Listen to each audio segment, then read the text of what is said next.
शहर से दूर जंगल में एक पेड़ पर गौरैया का जोड़ा रहता था। उनके नाम थे चीकू और चिनमिन। दोनों बहुत खुश रहते थे। सुबह सवेरे दोनों दाना चुगने के लिए निकल जाते। शाम होने पर अपने घोंसले में लौट जाते। कुछ समय बाद चिनमिन ने अंडे दिए। चीकू और चिनमिन की खुशी का ठिकाना नहीं रहा। दानों ही बड़ी बेसब्री से अपने बच्चों के अंडों से बाहर निकलने का इंतजार करने लगे। अब चिनमिन अंडों को सेती थी और चीकू अकेला ही दाना चुनने के लिए जाता था। एक दिन एक हाथी धूप से बचने के लिए पेड़ के नीचे आ बैठा।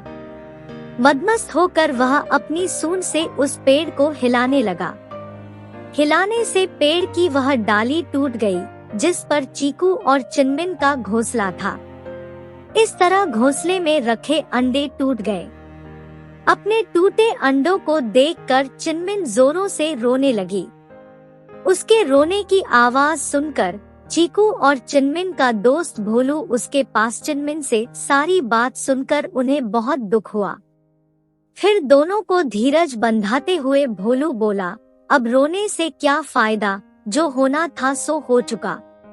चीकू बोला, भोलू भाई, बात तो तुम ठीक कर रहे हो, परंतु इस दुष्ट हाथी ने घमंड में आकर हमारे बच्चों की जान ले ली है। इसको तो इसका दंड मिलना ही चाहिए। यदि तुम हमारे सच्चे दोस्त हो तो उसको मारने में हमारी मदद करो। यह सुनकर थोड़ी देर के लिए तो भोलू दुविधा में पड़ गया कि कहाँ हम छोटे छोटे पक्षी और कहाँ वह विशालकाय जानवर। परंतु फिर बोला, चीकू दोस्त, तुम सच कह रहे हो। इस हाथी को सबक सिखाना ही होगा। अब तुम मेरी अक्ल का कमाल देखो। मैं अपनी दोस्त वीना मक्खी को बुला कर लाता हूँ। इस काम में वह हमारी मदद करेगी। और इतना कहकर वह चला गया। भोलू ने अपनी दोस्त वीना के पास पहुंचकर उसे सारी बात बता दी। फिर उसने उससे हाथी को मारने का उपाय पूछा। वीना बोली, इससे पहले कि हम कोई फैसला करें, अपने मित्र मेघनाद मेंढक की भी सलाह ले लूं तो अच्छा रहेगा। वह बहुत अक्लमंद है। हाथी को मारने के लिए जरूर कोई आसान तरीका बता देगा। चीकू, भोलू और वीना तीनों मेघनाद मेंढक के पास गए।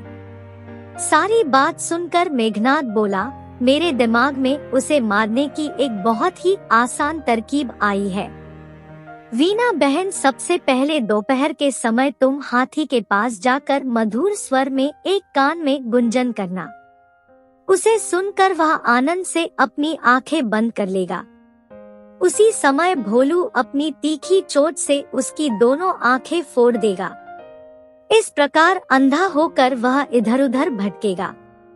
थोड़ी देर बाद उसको प्यास लगेगी, तब मैं खाई के पास जाकर अपने परिवार सहित जोर जोर से टरटर की आवाज करने लगूंगा। हाथी समझेगा कि यह आवाज तालाब से आ रही है। वह आवाज की तरफ बढ़ते बढ़ते खाई के पास आएगा और उसमें जा गिरेगा और खाई में पड़ा पड़ा ही मर जाएगा। सबको मेघनाद की सलाह बहुत पसंद आई। जैसा उसने कहा था, वीना और भोलू ने वैसा ही किया। इस तरह छोटे छोटे जीवों ने मिलकर अपनी अक्ल से हाथी जैसे बड़े जीव को मार गिराया और फिर से प्यार